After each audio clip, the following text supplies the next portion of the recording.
శిక్షించట్లేదు, కాలయాపన పేరుతో ఎందుకు ముందుకు సాగిపోతుంది అనేది అందరూ మాట్లాడుతున్నటువంటి అంశం. మీ అభిప్రాయం ఏంటి కోటేశ్వర గారు? రవి గారు, మీరు చెప్పినట్టుగా కాలయాపనకే కాంగ్రెస్ ప్రభుత్వం ప్రయత్నిస్తా ఉంది అంటే ప్రతిపక్షాలు ఏం చేస్తున్నాయి? ప్రతిపక్షాలు చేస్తుంది కూడా కాలయాపనే కదా. అవును అవును, రెండు కాలయాపనే. అందుకని దొందు దొందే అంటే నేను కొట్టినట్టు చేస్తాను, మీరు ఏడుస్తున్నట్టు చేయండి, ఇదే ప్లానా ఇక అని కాదు. మధ్యలో ఎవరు బాధితులు? ఎవరు? ఫోన్ ట్యాప్ బాధితులు, రకరకాల బాధితులు ఉన్నారు. బాధితులు తోడు పట్టించుకునే వాళ్ళు ఎవరు అనేటువంటి సమస్య. ఇప్పుడు బీఆర్ఎస్ నాయకులు ఏం చెప్తున్నారు? కేసీఆర్ కో, కేటీఆర్ కో లేదా హరీష్ రావు ఇట్లాంటి వాళ్ళకి ఫోన్ ట్యాపింగ్ తో సంబంధం లేదు, అవన్నీ కూడా అధికారులు అవసరమైనప్పుడు వాళ్ళు చేసుకుంటారు, మా హయాంలో కూడా చేసి ఉంటారు, చేసి ఉండవచ్చు, చేసి ఉండకపోవచ్చు అని చెప్పేసి కేటీఆర్ మాట్లాడారు. అది చెప్పడానికి కేటీఆర్ ఆ మాత్రం తెలియని తమాకంగా తెలంగాణ ప్రజలు లేరు. అందుకని ఇక్కడ సమస్య ఏంటంటే అన్ని సంవత్సరాల పాటు ఫోన్ ట్యాపింగ్ జరిగితే ఏ ఒక్క బాధితుడు లేదా బాధితురాలు కూడా కేసీఆర్ ముఖ్యమంత్రిగా అయ్యా కేసీఆర్ గారు మమ్మల్ని ఫోన్ ట్యాపింగ్ పేరుతోటి లేదా మా ఫోన్లు విని ఈ విధంగా మమ్మల్ని బ్లాక్ మెయిల్ చేస్తున్నారని ఒక్కడ కూడా మొరబెట్టుకున్నటువంటి వాళ్ళు లేరా? ఎందుకు లేరు? ఒకవేళ ఎవరైనా మొరపెట్టుకున్నా గానీ అక్కడ వినేవాళ్ళు లేరా? ఇది మౌలికమైనటువంటి ప్రశ్న. ఇది వినేవాళ్ళు లేకపోయారు కనుక వాళ్ళు కూడా అటువంటి వాళ్ళే అయి ఉంటారు. వాళ్ళు గూళ్ళు దొంగలు ఊళ్ళు పంచుకున్నట్టుగా అధికారులు వీళ్ళు కలిసి పంచుకొని ఉంటారులేమని చెప్పేసి నోరు మూసుకొని కూర్చున్నారు అనేది మనకి తర్వాత ఇప్పుడు జరుగుతున్నటువంటి దాన్ని బట్టి అర్థమవుతాం. అందుకని ఫోన్ ట్యాపింగ్ నిజం, అనధికారికంగా చేయించిన మాట వాస్తవం. అనధికారికంగా ఎవరికి సినిమా తారల గురించో, లేకపోతే బంగారు వర్తకుల గురించో, లేకపోతే రియల్ ఎస్టేట్ వాళ్ళ గురించో, లేకపోతే ఇంకో దాని గురించో అధికారంలో ఉన్నటువంటి రాజకీయ పార్టీ నాయకులకు తప్ప మిగతా వాళ్ళకి ఏం అవసరం? ఒకవేళ మిగతా వాళ్ళు పోలీసు అధికారులు అటువంటి అక్రమాలకు పాల్పడితే దాని అర్థం ఏమిటి? మొత్తం వ్యవస్థ కుప్పకూలిపోయిందని, పరిపాలన పోలీసు యంత్రాంగం చేతులకు వెళ్ళిపోయింది, ఇష్టారాజ్యంగా సాగిందని. వీళ్ళకేమి మరి దాని మీద పోలీసు యంత్రాంగం మీద, హోంశాఖ మీద కానీ వీళ్ళకేమి అది లేదనే కదా. అదన్నా అంగీకరించాలి కదా. మేము తప్పు చేయలేదు అంటున్నారు, ఓకే మీరు తప్పు చేయలేదు, కాసేపు అంగీకరిద్దాం. మరి తప్పు చేసినటువంటి వాళ్ళ మీద మీరు తీసుకున్నటువంటి యాక్షన్ ఏంటి? మరి వాళ్ళు ఆ మాట అడుగుతుంటే ఏదైతే అధిష్టానం చెప్పినట్టుగానే మేము చేసామని చెప్పి తప్పించుకునే ప్రయత్నం చేస్తున్నారు ఈ అధికారులంతా కూడా. అధికారులు అదే కదా. మరి ఇప్పుడు పాయింట్ అక్కడ అదే. అధిష్టానం ఎట్లా చెప్పింది? మౌఖికంగా చెప్పింది. ఇప్పుడు కార్ రేస్ విషయంలో జరిగింది కూడా అదే కదా. అరవింద్ కుమార్ అనేటువంటి అధికారికి మౌఖికంగా డబ్బులు చెప్పాను, పంపాలో లేదో అనేది తేల్చుకోవాల్సింది అతను, నాకేంటి సంబంధం అని చెప్పి కదా కేటీఆర్ వర్క్ ఉంది. మరి ఏం బాధ్యత ఉన్నట్టు? మౌఖికంగా ఆయన ఆ విధంగా చెప్పడానికి ఆయనకున్నటువంటి నైతిక బాధ్యత లేదా చట్టపరమైనటువంటి బాధ్యత ఏమున్నట్టు? అందుకని ఇటువంటి వాటన్నింటిలోకి మనం లోతుకానికి వెళ్ళినట్లయితే ఖచ్చితంగా పర్పస్ఫుల్ గా ఎవరికి అవసరమైనటువంటి వాళ్ళ ఫోన్లని వాళ్ళ ఇచ్చి చేయించారు. అయితే ఎందుకు ఈ విధంగా ఇప్పుడు ఎంత ధైర్యంగా మాట్లాడుతున్నారంటే ఎక్కడ అఫీషియల్ గా వీళ్ళెవరు అటువంటి ఎక్కడ దొరకలేదు నాకు తెలిసినంత వరకు.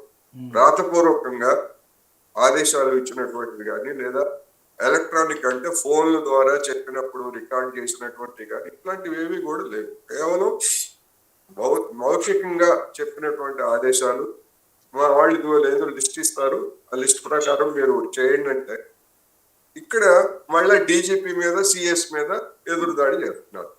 మరి వాళ్ళు పరిశీలించాలి కదా. ఎస్, వాళ్ళు పరిశీలించాల్సిందే. వాళ్ళదే అల్టిమేట్ గా ఇప్పుడు వాళ్ళు కూడా పిలవాలి, మరి వాళ్ళదే బాధ్యత అవుతుంది. ఎందుకంటే అఫీషియల్ గా ఉండేటువంటిది వాళ్ళ పేరునే ఉంటాయి, వాళ్ళ సొంతాలే ఉంటాయి. ఇప్పుడు డీజీపీ ప్రభాకర్ రావు కావచ్చు, లేకపోతే ఇంకా కొంతమంది కావచ్చు, వాళ్ళు చెప్పేది ఏంటి?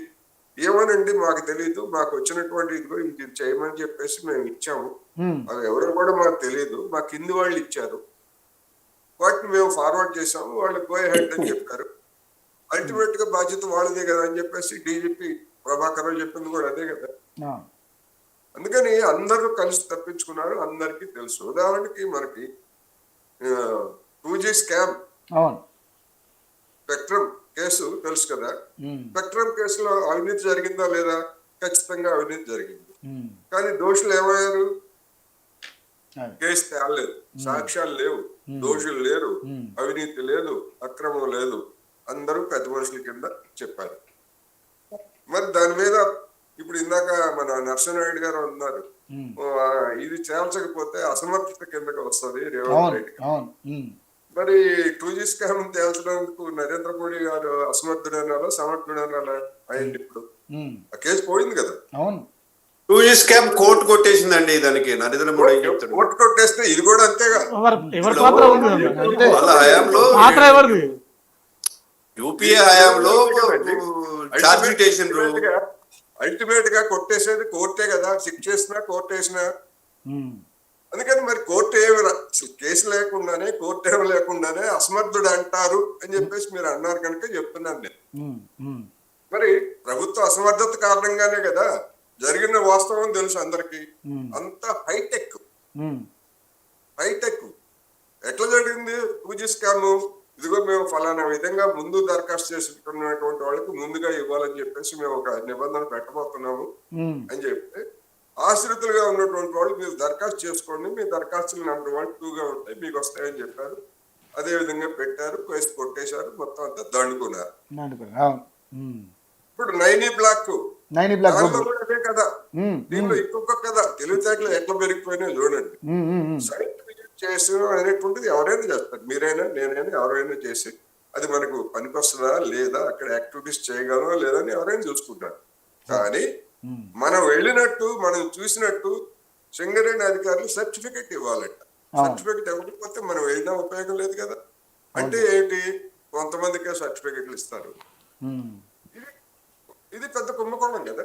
అందుకని ఇలాంటి హైటెక్ జరుగుతున్నప్పుడు ఈ మన ఫోన్ ట్యాపింగ్ గురించి మనం మాట్లాడుకుంటున్నాము, ఇది కూడా హైటెక్ మౌఖికంగా జరిగినటువంటిది ఇది. అందుకనే ఆ ధైర్యంతోనే మాకేం సంబంధం అని చెప్పేసి అంటున్నారు. ఓకే, వాళ్ళకి ఏం సంబంధం అంటే నేను అది అందుకే అడుగుతున్నా, మీకేం సంబంధం లేకపోతే మీ పాలనలో బాధితులుగా ఉన్నటువంటి వాళ్ళు ఇచ్చినటువంటి ఫిర్యాదులు మీకు అందలేదా? మీకు చెప్పలేదా ఎవరు? మీ ప్రజాప్రతినిధులుగా ఉన్నటువంటి వాళ్ళకి ఎవరు ఫిర్యాదు చేయలేదా? గుండె మీద చేసుకుని ధైర్యంగా చెప్పండి, ఏ ఒక్క బాధితుడు మాకు చెప్పలేదని. ఎంతమంది బయటకు వస్తారో తెలుస్తుంది. వాళ్ళ మీద ఏం చర్య తీసుకున్నారు? అవినీతి అధికారుల మీద అనేకమైనటువంటి ఇప్పుడు ఈ కాళేశ్వరం కేసులో లేకపోతే ఇటువంటి వాటిల్లో ఈఎన్సీలు ఏ విధంగా చేశారు ఏమిటనేటువంటి అన్ని వచ్చినాయి కదా. తర్వాత యాక్షన్ ఏమవుతుంది, కోర్టులు ఏం చేస్తాయి, అది వేరే అంశం. మీ హయాంలో మరి మీరు రిటైర్ అయిన వాళ్ళని కొనసాగించి ఎన్ని అక్రమాలకు పాల్పడ్డారు, వాళ్ళు ఎంత అక్రమాస్తులు సంపాదించారు, వాటికి మీ బాధ్యత లేదా? అందుకని ఇది కూడా అంతే. ఏమవుతుంది ఏమిటి నేను అనుకోవడం, కేసీఆర్ కి నోటీస్ ఇచ్చారు, ఇక ఇంత తర్వాత ఇంకెవరికి కొత్తగా ఇచ్చేది ఏమి ఉండదు.